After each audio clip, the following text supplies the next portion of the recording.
Hola, ¿cómo están? Yo soy Serendipia. Y yo soy Orlanduki. Antes de empezar a hablar sobre el tema principal de este vídeo, tenemos que dar un poco de contexto. Ayuda, me siento sin contexto, raza.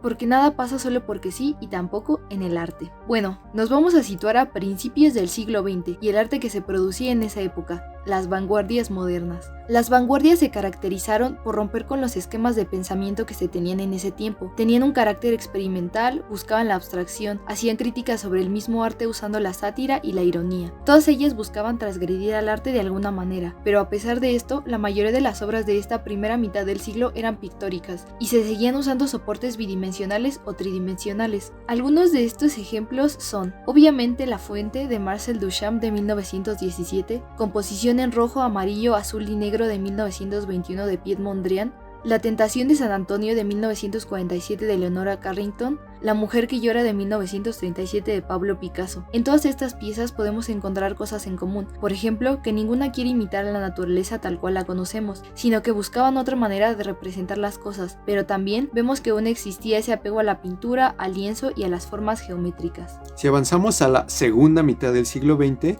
el arte es distinto. Empezamos a ver que el arte conceptual es cada vez más popular. El uso del cuerpo como herramienta artística también se hizo presente a través de los performance y el body art, además de que los artistas comenzaron a experimentar con otro tipo de soportes y materiales para sus piezas. Con esto, el arte se empezaba a volver multidisciplinar. Otro factor que influyó mucho en el arte fue la globalización, la popularización de la televisión y con ello de la información. Ejemplos de arte de esta época son las latas de sopa Campbell de 1962 del artista Andy Warhol. Bueno, no sé si artista, me quedé mal. No estoy muy seguro, raza. Que es una obra hecha a partir de pintura y serigrafía. La pieza Arco Inclinado de Richard Serra, un arco de acero de 3.5 metros de altura y más de 36 metros de largo instalado en la Plaza Federal de la ciudad de Nueva York en 1981. El performance de Marina Abramovic y su pareja Ulay, Relación en Movimiento de 1976, en donde la pareja, conduciendo un automóvil dentro de un museo dando 365 vueltas, un líquido negro salía del automóvil formando una especie de escultura y cada vuelta representaba un año. O por ejemplo, TV Buda de Nam June Paik de 1974. Es mi compa ese güey. Yo soy él. O sea, primero de es mi compa a yo soy él. Después de ver estas piezas, podemos notar el gran cambio entre el arte de la primera y la segunda mitad del siglo XX. A partir de los años 60 se incorporaron más disciplinas al arte, como el performance y el videoarte. Esto dio paso a un nuevo mundo de experimentaciones y posibilidades. Se introdujeron otro tipo de discursos en las obras adecuados a la época, como los movimientos de liberación sexual, el feminismo, discursos políticos, entre otros. Además, el arte dejó de estar únicamente en museos. Los artistas ya pensaban obras que funcionaran en otros espacios, hacían intervenciones, instalaciones, happenings, performance y esculturas en espacios públicos. El arte comenzaba a despegarse de la idea que una pieza artística solo funcionaba dentro de un museo. Pero, ¿qué fue lo que vino después y revolucionó por completo al arte y al mundo en general? El Internet. Esto transformó por completo la concepción que se tenía del mundo, y el arte nunca está aislado, desde siempre se ha relacionado con su entorno. Según Gregory Bateson, un epistemólogo, antropólogo y cibernetista, la cibernética es el más grande mordisco a la fruta del árbol del conocimiento que la humanidad haya dado en los últimos 2000 años. Nada mamón. Nomás leía Kant y así. Pero veamos qué es la cibernética. Esta es la ciencia encargada de estudiar los sistemas de comunicación y de regulación automática de los seres vivos. Estudia las conexiones nerviosas y sus mecanismos, pero que al mismo tiempo es aplicada a los sistemas electrónicos, ya que estas conexiones se parecen mucho a las conexiones de un ser vivo. Esta disciplina tiene su nacimiento en el año de 1940 con las investigaciones de Norbert Werner y Vannevar Bush sobre las máquinas de cálculo y sobre las redes eléctricas de Yu-Wing Lee. Para 1950, Ben Lapowski, un matemático de Iowa, creó los oscilones o abstracciones electrónicas por medio de un ordenador análogo. Esto es considerado como el inicio de lo que hoy se conoce como Computer Graphics. Al mismo tiempo, William Ross Ashby, médico y neurólogo inglés, propone teorías relacionadas con la inteligencia artificial. Apuesto a que vosotros no sabían que el dispositivo por el cual están viendo este vídeo tiene sus orígenes a principios de la segunda mitad del siglo XX. Incredible, ¿no? La cibernética dio un gran impulso a la teoría de la información a mediados de los 60. Es aquí cuando el computador digital sustituye al computador analógico en la elaboración de imágenes electrónicas, pero es hasta 1965 que se hace la primera exposición de gráficos digitales de la historia. Esta exposición fue llevada a cabo por George Nys, un académico alemán que fue pionero en el arte por computadora y los gráficos generativos. Esta exposición, que lleva por nombre Computer Graphic, tuvo lugar en Stuttgart, pero la muestra que lo consagró como un artista digital fue Cybernetic Serendipity. ¡Ah, su madre, como yo! En el Instituto de Arte Contemporáneo de Londres, todo bajo la curaduría de la crítica de arte británica Yassia Richard. Esta fue la primera exposición internacional de arte por computadora. La exposición se dividió en 3 secciones. Número 1. Gráficos generados por computadora, películas animadas por computadora. Número 2. Música compuesta y reproducida por computadoras. Y número 3. Poemas y escritos por computadora. Como podemos ver, en un principio la cibernética comenzó como una ciencia formal, pero los artistas de la época tomaron esta ciencia como una herramienta para la creación de imágenes con intención estética. Es obvio que esto se hacía con una intención de experimentar este campo que era nuevo, sin saber que en los años posteriores estas experimentaciones darían frutos en el campo del arte, siendo estas prácticas un precursor muy primitivo del net art. I will not meet.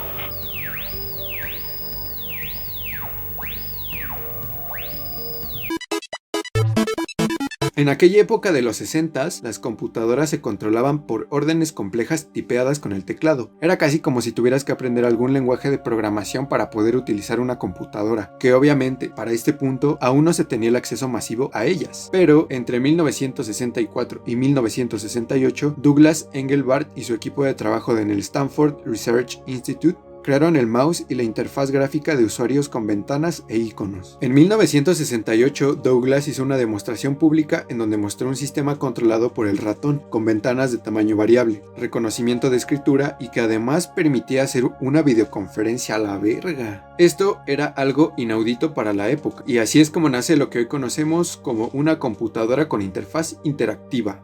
Es a partir de aquí que este campo de la cibernética aplicada a los sistemas electrónicos da un cambio drástico en la forma de percibirse a sí misma. Esto fue una revolución, ya que las computadoras eran artefactos muy grandes, costosos y además que eran utilizados por personas expertas, ya que era difícil usarlas, pero con este desarrollo del ratón y la interfaz interactiva, cualquier persona podría usarla de manera intuitiva, y esto, amigos míos, dio paso a la cibercultura.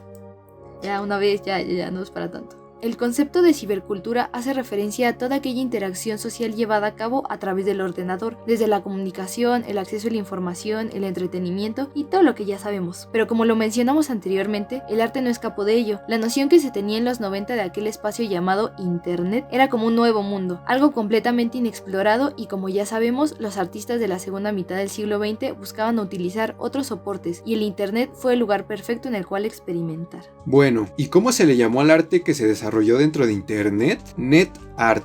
Este tipo de arte se caracterizó porque todo era hecho en Internet. De aquí se conseguían todos los recursos para las piezas como correos, imágenes, códigos, etc. Y el único soporte donde se alojaba era en una computadora con Internet. Las ventajas que ofrece Internet es que simultáneamente es un soporte, una herramienta y un entorno. Por herramienta nos referimos a que Internet es su propia emisora. De aquí se obtenían todos los recursos para producción, y el entorno, que constituye un espacio habitable y habitado. El net art fue el resultado de un fallo de software ocurrido en diciembre de 1995, durante la transmisión malograda de un email anónimo enviado al artista esloveno Bog Kosic.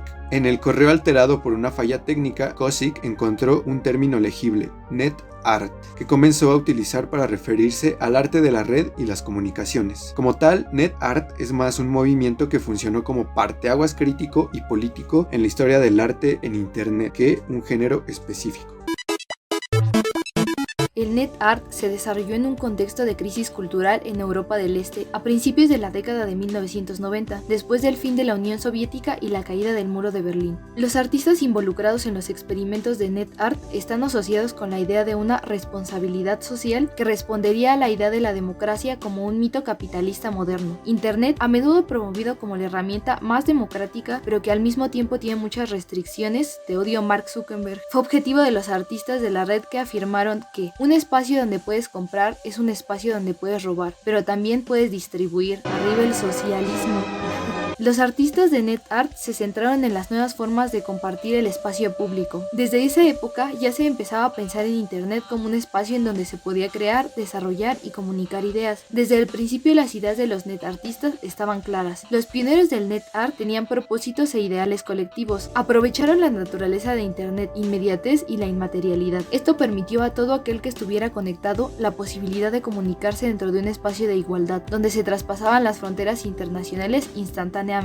Entre 1994 y 1998 se formaron muchas de las comunidades orientadas al arte. Internet permitió a los netartistas trabajar y conversar al margen de la burocracia y las instituciones. Algunas de estas comunidades eran suscriptores de las listas de correo de Resum, uno de los primeros sitios dedicados al arte en Internet, Syndicate, una lista originada de la política y cultura de Europa del Este, y NetTime, una plataforma orientada a política y teóricamente que ha sido de gran trascendencia para los interesados en la cibercultura. En 1994 y 1995, pequeños grupos de intelectuales de izquierdas, virtuosos de la tecnología, algunos anarquistas y artistas, habían empezado a reunirse en puntos concretos de la red como The Thing, Echo, NetTime y The Well. Las listas de correos y los BBS, sistemas de información mediante boletines electrónicos, eran algo más que estructuras de distribución y promoción. Eran a la vez contenido y comunidad. Para entender un poco más acerca de las piezas de NetArt, vamos a revisar algunas. My Boyfriend Came Back from the War, probablemente esta sea la pieza de NetArt más famosa e icónica de la historia. Este proyecto fue creado en 1996 por Olia Lialina, una artista y crítica de cine nacida en Moscú. Esta pieza es de los primeros trabajos de arte en Internet que desarrollan una narración a través de hipervínculos que el espectador cibernauta va construyendo a partir de los clics en los elementos que forman la pieza. La narración cuenta una historia de amor trágica, que habla de la soledad. Esta historia está contada a manera de monólogo. Es como si la literatura y el internet de los 90 hubieran tenido un hijo. No, pues lo hubieran abortado al chile. Jody es un dúo de artistas de internet compuesto por Johan Hemskerk, Joe, y Dirk Weismans. Son considerados como los artistas claves del NetArt. El trabajo más famoso de ellos es www.jody.org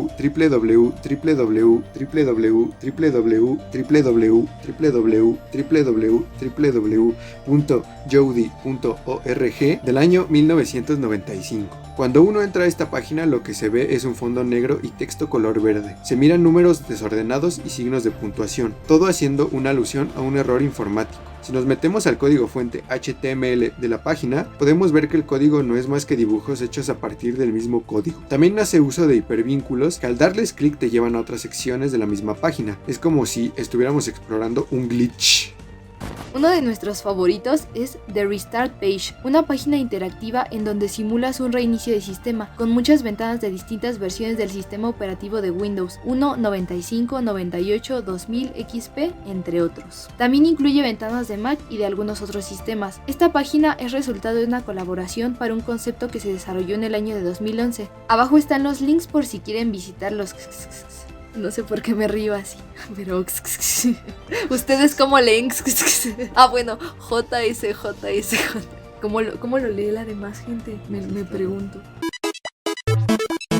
Bueno, pero todo tiene que terminar, ¿no? Y es que en mayo de 1998, durante una reunión en Banff, Centro de las Artes, en Alberta, en Canadá, los artistas Ed Bunting, Buck Kosick y Alexei Shelgin decidieron proclamar la muerte del NetArt. El NetArt como área de investigaciones frenéticas, como territorio de innovación, ya no existe. La intensa búsqueda para descubrir la naturaleza de la comunicación y las posibilidades de la representación ha sido suplantada por el design y el deseo de responder ante las expectativas de los curadores. Tras el periodo heroico del NetArt ha llegado el Web Art, una nueva disciplina artística mucho más estable. El netartista pionero Buck Kosick hizo estas declaraciones para una revista en 1999. El NetArt muere en el momento en el que se intentan materializar sus creaciones, y es que NetArt es aquello creado exclusivamente en y para Internet, como nosotros, ¿no? Que estamos hechos exclusivamente en y para Internet, ¿sí o no, raza? En el momento en que una obra puede funcionar fuera de la red, deja de pertenecer al NetArt y se convierte en otra cosa distinta que no sabemos qué es. Pero no os asustéis, chavales, la muerte del net art no fue algo malo, porque de alguna manera se transformó y se adoptó a su entorno. A partir del nuevo milenio, se popularizó el internet y las computadoras. Ya no solo los artistas o expertos en programación tenían acceso a internet, muchas más personas empezaron a tener un ordenador en sus casas. La información se hizo más fácil de compartir y de crear. Cada vez más personas estaban dentro de este espacio digital y virtual. Además, conforme avanzó el tiempo, se fue haciendo más delgada la línea entre el mundo de internet y la realidad material. Durante la década de los 2000, todavía estos dos espacios se encontraban separados, pero las condiciones sociales y culturales provocaron que estos dos se fusionaran y coexistieran. El arte ya no era por y para internet, sino que también para el resto del mundo. Como ocurrió con el arte de la segunda mitad del siglo XX, los artistas comenzaron a mezclar recursos de los dos mundos para producir. Se volvieron multidisciplinares. Las obras se componían de elementos del mundo material y digital, además de que podían funcionar dentro y fuera de la red, a diferencia del net art. Shot cada que digamos net art en este video. La aparición de nuevos recursos tecnológicos, la flexibilidad en el arte y los discursos son algunos de los factores que han permitido la fusión de elementos. Por ejemplo, tú puedes tomar imágenes sacadas de internet para hacer una pintura expandida o una escultura, o puedes capturar los movimientos de una persona para animar un modelo 3D. Las posibilidades de creación se han vuelto infinitas, pero de esto hablaremos en la segunda parte de este vídeo. Si quieren verlo, suscribíos y esperad el siguiente video en donde hablaremos de arte post-internet. Y bueno, esto ha sido todo por el vídeo del día de hoy. Si les gustó, dejen su like y nos vemos en el próximo vídeo. Bye.